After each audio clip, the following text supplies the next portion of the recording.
दोस्तों आज हम पढ़ने जा रहे हैं 10th क्लास एनसीईआरटी का अध्याय 12 विद्युत पार्ट 4। तो चलिए दोस्तों आगे चलते हैं और आगे हम देखते हैं चालक पदार्थ के प्रतिरोध की निर्भरता, यानी चालक पदार्थ का प्रतिरोध किन किन कारकों पर निर्भर करता है उसके बारे में हम पढ़ेंगे। पिछले पार्ट में हमने पढ़ा था जो चालक पदार्थ का प्रतिरोध होता है वह विभवांतर या विद्युत धारा परिवर्तित करने से बदलता नहीं है। इस पार्ट में हम पढ़ेंगे चालक पदार्थ का प्रतिरोध किन किन कारकों के द्वारा प्रभावित होता है या ऐसे कौन से कारक हैं जिनको परिवर्तित करने से प्रतिरोध बदल जाता है। चलिए देखते हैं चालक पदार्थ के प्रतिरोध की निर्भरता। चालक पदार्थ का प्रतिरोध जिसे हम लिखते हैं कैपिटल आर से, चालक पदार्थ का प्रतिरोध निम्न बातों या कारकों पर निर्भर करता है। तो पहला कारक देखते हैं चालक पदार्थ की लंबाई जिसे हम लिखते हैं स्मॉल एल से। चालक पदार्थ की लंबाई स्मॉल एल के समानुपाती होता है, यानी जो चालक पदार्थ का प्रतिरोध होता है कैपिटल आर वह चालक पदार्थ की लंबाई स्मॉल एल के समानुपाती होता है, यानी आर समानुपाती स्मॉल एल। जब भी दो राशियां एक दूसरे के समानुपाती होती हैं तो एक राशि को बढ़ाने पर दूसरी राशि बढ़ जाती है और एक राशि को घटाने पर दूसरी राशि घट जाती है। मान लीजिए हम लंबाई को बढ़ाते हैं तो प्रतिरोध क्या होगा, बढ़ जाएगा। लंबाई को घटाते हैं तो प्रतिरोध क्या होगा, घट जाएगा।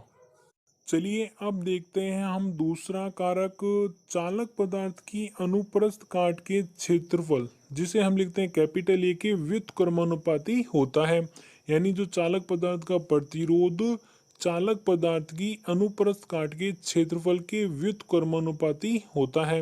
अब यहाँ पे आ रहे हैं दो शब्द अनुप्रस्थ काट और व्युत्क्रमानुपाती, तो इसे हम आगे समझेंगे।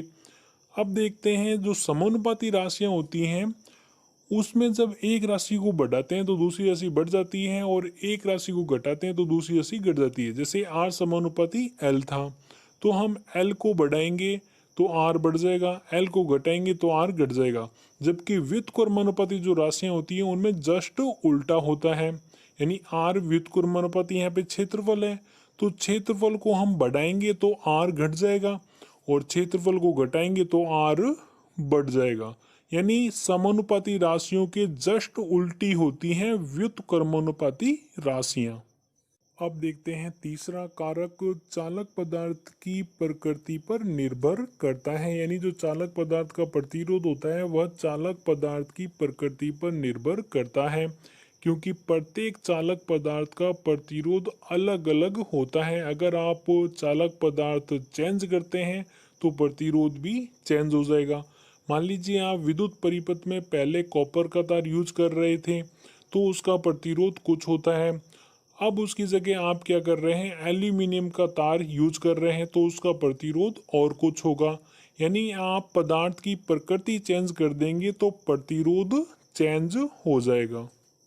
चलिए दोस्तों आगे चलते हैं और आगे हम इन तीनों कारकों को चित्र के द्वारा समझ लेते हैं और इनका गणितीय निरूपण भी देख लेते हैं। तो चलिए चित्र देखते हैं। तो आप यहाँ पे देख सकते हैं हमने एक चालक पदार्थ का चित्र बना रखा है जिसकी लंबाई स्मॉल एल है, तो एल का मान कुछ भी हो सकता है। और फिर आप देख सकते हैं हमने एक यहाँ पे अनुप्रस्थ काट बना रखी है, यानी जब आप तार को ऊपर से गोलाई में काटते हैं तो उसे हम क्या कहते हैं, अनुप्रस्थ काट कहते हैं। जैसे कि आपने आलू के चिप्स काटे होंगे गोलाई में, उसी प्रकार आपको क्या करना है, इस तार की यानी जो चालक पदार्थ है उसकी काट को गोलाई में काटना है। उस काट को हम क्या कहते हैं, अनुप्रस्थ काट कहते हैं। और उस अनुप्रस्थ काट का जो क्षेत्रफल होगा उसे हम क्या कहते हैं, अनुप्रस्थ काट का क्षेत्रफल कहते हैं।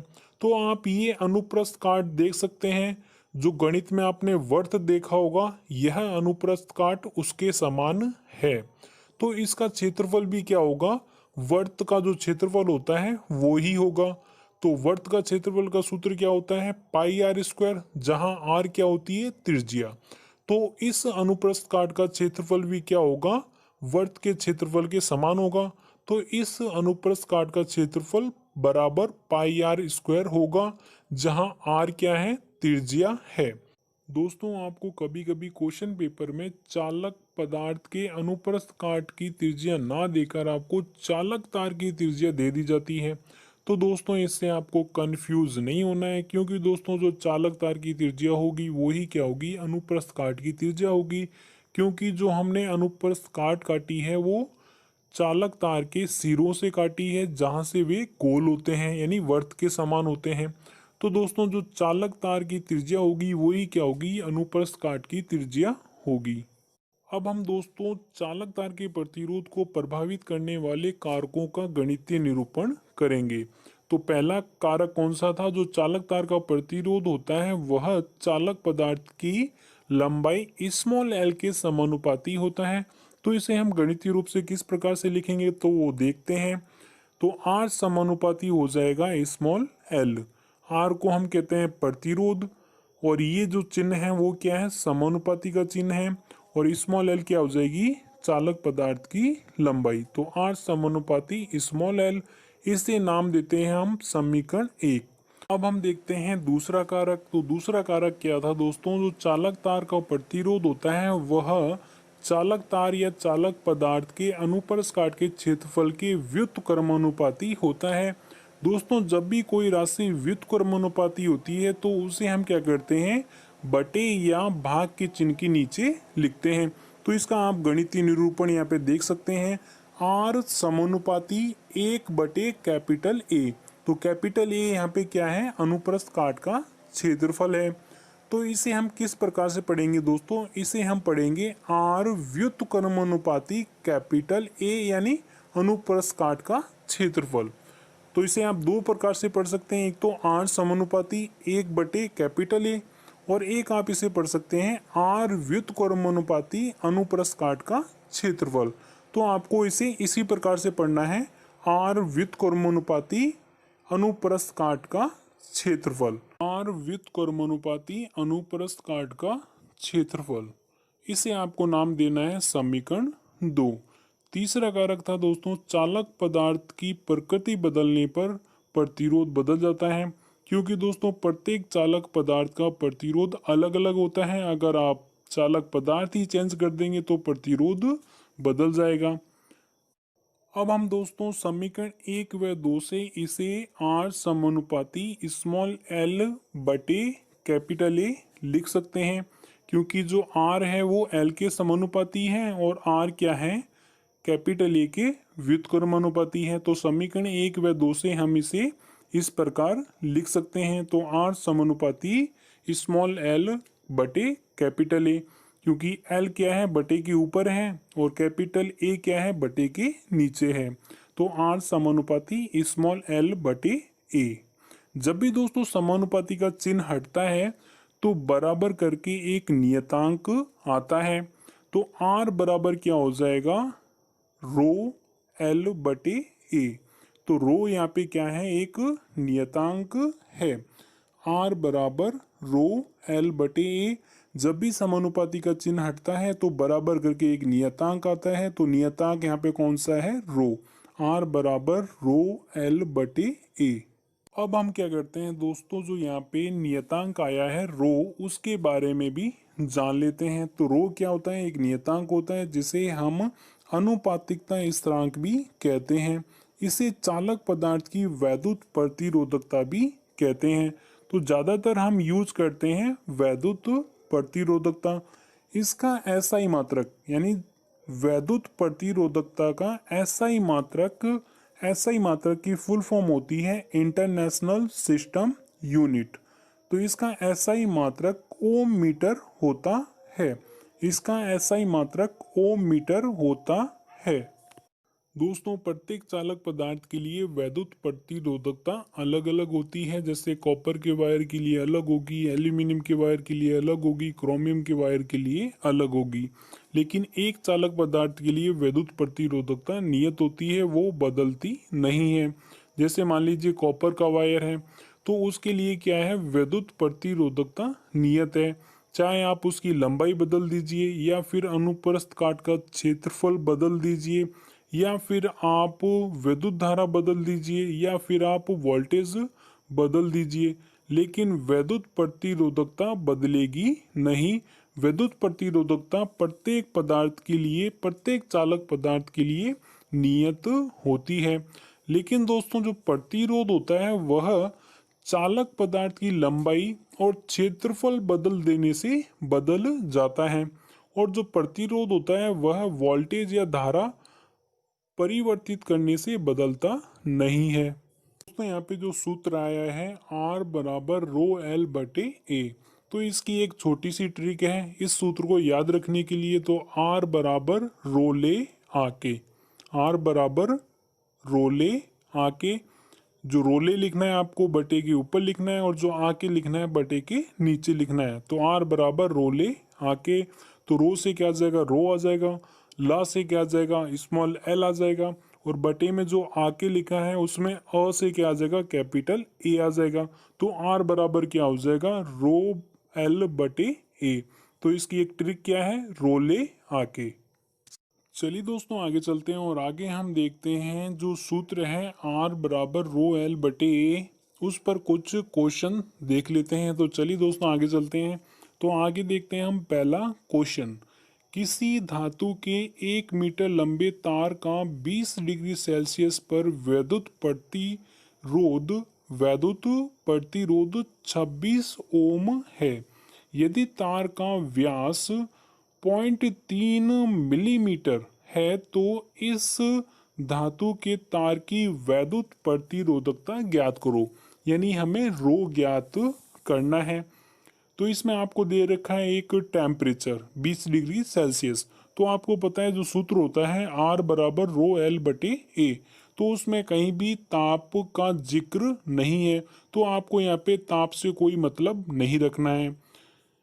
चलिए दोस्तों आगे चलते हैं और आगे हम देखते हैं इसका आंसर। तो आंसर में हमें सबसे पहले लिखना है क्या क्या दे रखा है। तो हमें दिया है धातु के तार की लंबाई बराबर 1 मीटर, प्रतिरोध जिसे हम लिखते हैं कैपिटल आर से हमें दे रखा है 26 ओम। आगे दिया है धातु के तार की अनुप्रस्थ काट का क्षेत्रफल जिसे हम लिखते हैं कैपिटल ए से, और जो होता है वर्त के क्षेत्रफल के समान, जैसा कि मैंने आपको ऊपर बताया था। तो दोस्तों यहाँ पे हमें तार की अनुप्रस्थ काट का क्षेत्रफल डायरेक्ट नहीं दे रखा है, वो हमें निकालना पड़ेगा। और आगे हमें दे रखा है चालक तार का व्यास जिसे हम लिखते हैं स्मॉल डी से बराबर 0.3 मिलीमीटर। यहाँ पे एक एम का मतलब है मिली, दूसरे एम का मतलब है मीटर, और इसे हम साथ में पढ़ते हैं मिलीमीटर। इस मिलीमीटर को सबसे पहले हमें कन्वर्ट करना होगा मीटर में, क्योंकि जितनी भी राशियों के जो मात्रक होते हैं वो हमें स्टैंडर्ड यूनिट यानी एसआई मात्रक में लेने पड़ते हैं, और व्यास का एसआई मात्रक होता है मीटर। तो हमें इसे पहले मीटर में कन्वर्ट करना पड़ेगा। इसे मीटर में कन्वर्ट करने के लिए हमें क्या करना है, जो मिली का जो एम दे रखा है उसे हटाकर हमें क्या करना है, उसकी जगह इंटू 10⁻³ लिखना है, क्योंकि मिली का ही अर्थ होता है 10⁻³ यानी 1 मिली के अंदर 10⁻³ होते हैं। फिर बाद में जो भी उसके पीछे मात्रक लगा होता है वो हम लगा देते हैं। जैसे यहाँ पे लिखा है मिलीमीटर, तो मिली का एम हम हटा देते हैं, उसकी जगह हमने लिख दिया है इंटू 10⁻³, तो ये हो जाता है मीटर। तो दोस्तों 1 मिली बराबर कितना होता है, 10⁻³ होता है। अब मान लीजिए आपको दे रखा है 1 मिलीमीटर और इसे कन्वर्ट करना है मीटर में। तो आपको क्या करना है, मिली दे रखा है उसकी जगह आपको क्या करना है 10⁻³ लिखना है। तो 1 मिलीमीटर बराबर कितना हो जाएगा, 10⁻³ मीटर। अब मान लीजिए आपको दे रखा है 1 मिलीलीटर और इसे कन्वर्ट करना है लीटर में। तो आपको क्या करना है, जो मिली दे रखा है उसकी जगह आपको क्या लिखना है, 10⁻³ लिखना है। तो 1 मिलीलीटर बराबर कितना हो जाएगा, 10⁻³ लीटर। अब मान लीजिए दोस्तों आपको दे रखा है 1 मिली सेंटीमीटर और इसे कन्वर्ट करना है आपको सेंटीमीटर में। तो आपको क्या करना है, मिली की जगह 10⁻³ लिखना है। तो 1 मिली सेंटीमीटर बराबर कितना हो जाएगा, 10⁻³ सेंटीमीटर। दोस्तों हमने यहाँ पे मिलीमीटर को मीटर में चेंज कर लिया है, तो बराबर 0.3 इंटू 10⁻³ मीटर। अब हम क्या करते हैं, पॉइंट हटा देते हैं। पॉइंट हटाने पर पॉइंट के पीछे जितनी भी संख्या होती है उतनी ही जीरो बटे के नीचे एक के आगे लग जाते हैं। तो यहाँ पे क्या है, पॉइंट के पीछे एक संख्या है तो बटे के नीचे क्या होगा, एक के आगे एक जीरो यानी 10 आ जाएंगे। तो 3/10 इंटू 10⁻³ अब मान लीजिए दोस्तों, अगर पॉइंट के पीछे दो संख्या होती तो हम क्या करते, पॉइंट हटा के बटे के नीचे एक के आगे दो जीरो लगा देते। और मान लीजिए अगर पॉइंट के पीछे तीन संख्या होती तो हम क्या करते, पॉइंट हटा के बटे के नीचे एक के आगे तीन जीरो लगा देते। अगर दोस्तों आप इस 10⁻³ को बटे के नीचे लाते हैं तो यह 10⁻³ हो जाएगी, यानी यह प्लस की हो जाएगी। तो 10 इंटू 10⁻³ तो 10⁻³ का अर्थ क्या होता है, आपको 10 को 3 बार लिखना है, यानी 10 इंटू 10 इंटू 10। और एक 10 यहाँ पे बटे में पहले से ही है, तो यहाँ पे बटे के नीचे कितने हो जाएंगे, 4 10 हो जाएंगे। तो इन 4 10 को हम क्या कर सकते हैं, 10⁻4 लगाकर लिख सकते हैं। जब इस 10⁻4 को वापस जब हम ऊपर ले जाएंगे गुणा में, तो यह वापस क्या हो जाएगी, माइनस में हो जाएगी। तो 3 इंटू 10⁻⁻4। दूसरा आप यह कर सकते हैं कि आप जो बटे के नीचे 10 दे रखा है उसे आप क्या कर सकते हैं, ऊपर गुणा में ले जाएंगे तो वो 10⁻⁻1 हो जाएगा। तो 3 इंटू 10⁻³ इंटू 10⁻1। तो दोस्तों अगर बेस यानी आधार अगर समान होते हैं तो घातें जुड़ जाती हैं। तो 10⁻³ 10⁻1 दोनों के बेस यानी आधार क्या है, समान है, दोनों के आधार क्या है, 10 है। तो घातें क्या होंगी, जुड़ जाएंगी। तो 10⁻³ इंटू 10⁻1 क्या हो जाएगा, 10⁻⁻4।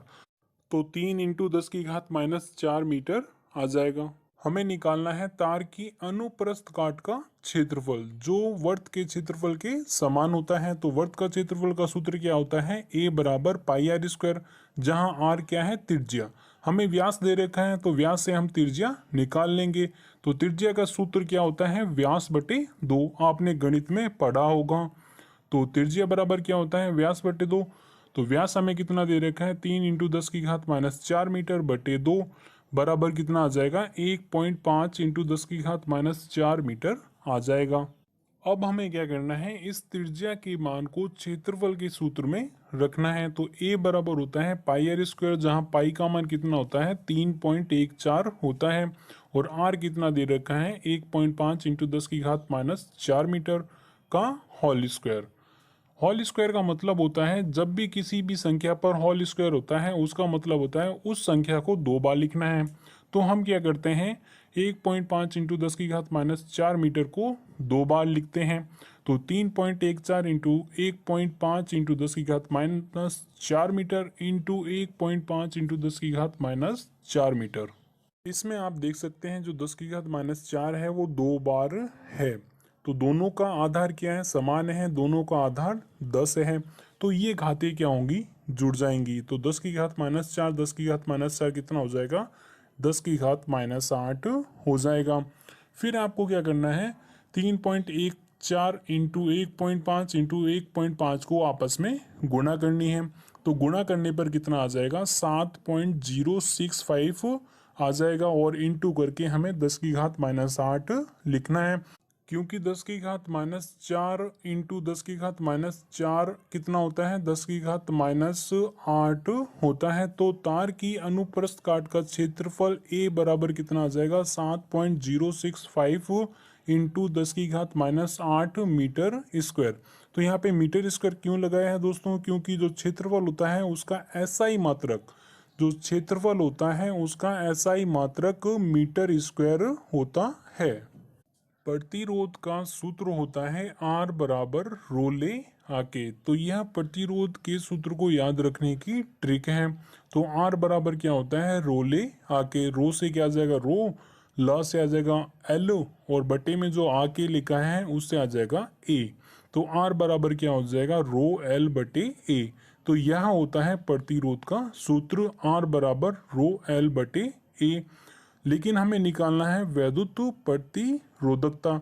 तो हम क्या करेंगे, यहाँ से वैद्युत प्रतिरोधकता का सूत्र बनाएंगे।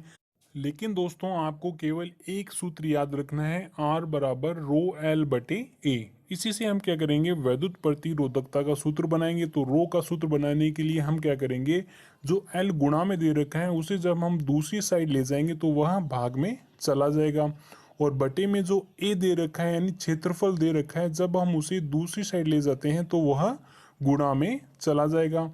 तो रो का सूत्र क्या हो जाएगा, आर ए बटे एल बराबर रो। लेकिन हमें जो भी राशि निकालनी होती है उसे हम क्या करते हैं, लेफ्ट साइड में रखते हैं। तो इसे हम क्या करते हैं, उल्टा करके लिख लेते हैं। तो रो बराबर क्या हो जाएगा, आर ए बटे एल। अब हम क्या करते हैं, इस सूत्र में मान रखते हैं। तो आर कितना दे रखा है, 26। फिर हमने इंटू करके ए का मान लिखा है। तो ए कितना दे रखा है, 7.065 इंटू 10⁻⁻8 मीटर स्क्वायर। एल का मान कितना दे रखा है, 1। और 1 का भाग आप किसी भी संख्या में देते हैं तो वापस वो ही संख्या आती है। तो हमें क्या करना है, 26 और 7.065 को गुणा करना है। तो गुणा करने पर कितना आ जाएगा, 183.69 इंटू 10⁻⁻8 आ जाएगा। ये जो आंसर आया है 183.69 इंटू 10⁻⁻8, इसे हम दूसरे तरीके से भी लिख सकते हैं। हमें क्या करना है, जो 10⁻⁻8 में से 10⁻2 निकालना है और उसे हमें बटे के नीचे ले जाना है। जब हम 10⁻2 बटे के नीचे ले जाएंगे तो वो क्या हो जाएगी, प्लस की हो जाएगी, यानी 10⁻2 हो जाएगा। 10⁻2 का अर्थ है एक के आगे 2 जीरो, यानी बटे में 100 आ जाएंगे। और 183.69 में जब आप 100 का भाग देंगे तो कितना आ जाएगा, 1.8369 इंटू 10⁻6 ओम मीटर आ जाएगा। ओम मीटर क्या है, वैद्युत प्रतिरोधकता का मात्रक है। तो रो का मान कितना आ जाएगा, 1.8369 इंटू 10⁻6 ओम मीटर आ जाएगा। पॉइंट के बाद हमें 3 संख्या लिखनी होती है, तो हम इस मान को इस प्रकार भी लिख सकते हैं, रो बराबर 1.836 इंटू 10⁻6 ओम मीटर। चलिए दोस्तों आगे चलते हैं और आगे हम देखते हैं नेक्स्ट क्वेश्चन। तो नेक्स्ट क्वेश्चन है, दिए गए पदार्थ के किसी एल लंबाई, यानी जो पदार्थ दे रखा है उसकी लंबाई कितनी दे रखी है, एल दे रखी है।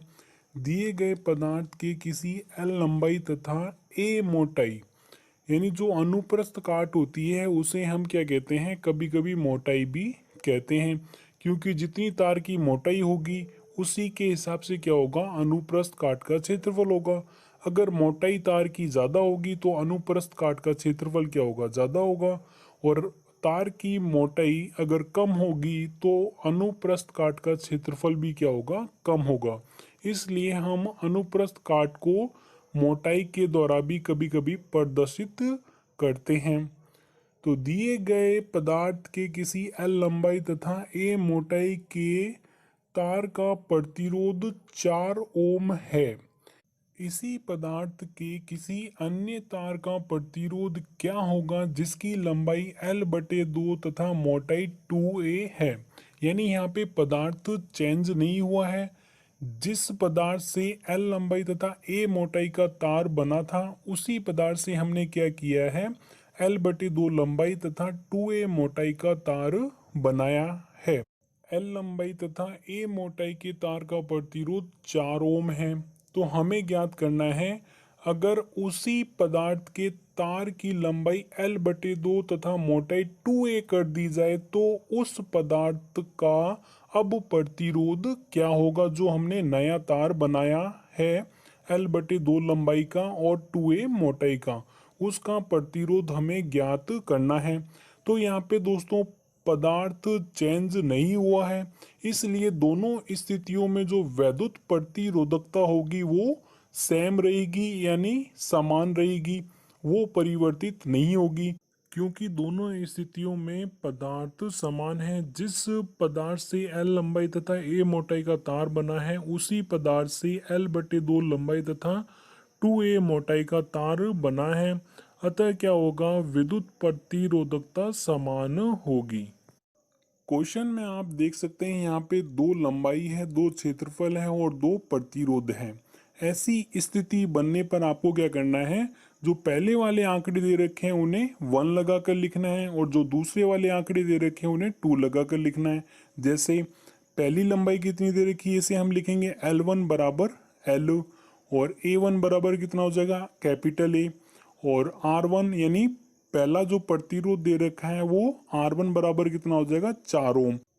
फिर जो हमें दूसरे आंकड़े दे रखे हैं उन्हें हमें 2 लगा कर लिखना है। जैसे दूसरी लंबाई L2 बराबर कितनी हो जाएगी L/2, और दूसरी मोटाई A2 बराबर कितनी हो जाएगी 2A, और दूसरा प्रतिरोध जो कि R2 वो हमें ज्ञात करना है। चलिए दोस्तों आगे चलते हैं और आगे हम देखते हैं इसका आंसर। तो आंसर में सबसे पहले हमें लिखना है क्या क्या दे रखा है। तो हमें दिया है L1 बराबर, यानी जो पहले आंकड़े हमें जो दे रखे हैं पहले हमें वो लिखने हैं। तो L1 बराबर कितनी है L, और फिर हमें दे रखा है R1 बराबर कितनी है 4 ओम, और A1 बराबर कितनी है A। फिर हमें लिखने हैं दूसरे आंकड़े। तो L2 बराबर कितनी है L/2, R2 हमें ज्ञात करना है, और A2 बराबर कितनी है 2A। अब हम क्या करेंगे दोस्तों, हम R यानी प्रतिरोध का सूत्र लिखेंगे। तो R बराबर क्या होता है रो L/A। इससे हम क्या करेंगे रो का सूत्र बनाएंगे। तो रो का सूत्र कैसे बनाएंगे, जो A बटे में दे रखा है उसे जब दूसरी साइड ले जाएंगे तो वो गुणा में चला जाएगा, और जो L गुणा में दे रखा है जब हम उसे दूसरी साइड ले जाएंगे तो वो भाग के चिन्ह के नीचे चला जाएगा। तो रो का सूत्र क्या बन जाएगा RA/L बराबर रो। हम क्या करते हैं, जो भी राशि हमें निकालनी होती है उसे हम लेफ्ट साइड में रखते हैं। तो रो बराबर क्या हो जाएगा RA/L। अब हम क्या करेंगे दोस्तों, जो पहले वाले आंकड़े दे रखे हैं उनकी सहायता से हम रो का मान निकालेंगे, और उस रो के मान का उपयोग हम क्या करेंगे दूसरे आंकड़ों की सहायता से R2 का मान निकालने में करेंगे। क्योंकि दोस्तों दोनों स्थितियों में रो का मान समान होगा, क्योंकि जिस पदार्थ से L लंबाई तथा A मोटाई का तार बना है उसी पदार्थ से हमने क्या किया है L/2 लंबाई तथा 2A मोटाई का तार बनाया है। तो दोनों स्थितियों में क्या है पदार्थ समान है, इसलिए वैद्युत प्रतिरोधकता का मान भी समान होगा।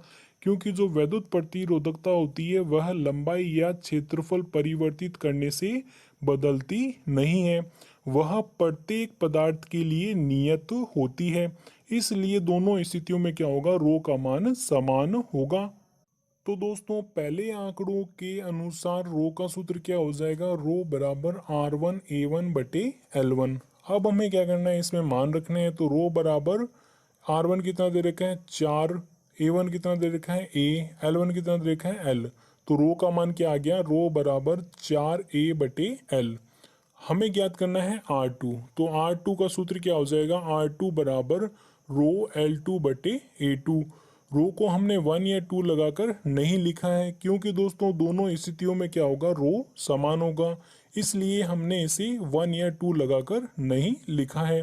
तो R2 बराबर क्या हो जाएगा रो L2/A2। रो का मान कितना दे रखा है 4A/L, L2 कितना दे रखा है L/2, और A2 कितना दे रखा है 2A। यहाँ पे दोस्तों L से L कट जाएगा, A से A कट जाएगा, और 4 में 2 का भाग देंगे तो 2 बार जाएगा। तो ऊपर 2 है और नीचे भी 2 है, तो 2 से 2 कट जाएगा। तो यहाँ पे R2 का मान कितना आ जाएगा 1 ओम आ जाएगा। यानी जब हम तार की लंबाई L/2 तथा मोटाई 2A करते हैं तो तार का प्रतिरोध 1 ओम हो जाता है। यानी जब लंबाई L लंबाई और A मोटाई थी तो तार का प्रतिरोध कितना था 4 ओम। जब हम तार की लंबाई L/2 यानी आधी कर देते हैं और मोटाई 2A यानी दुगनी कर देते हैं तो तार का जो प्रतिरोध होता है वो 1 ओम हो जाता है। अगर दोस्तों आपको यह वीडियो अच्छा लगा हो तो दोस्तों इसे लाइक शेयर कमेंट जरूर कीजिए। Thank you for watching.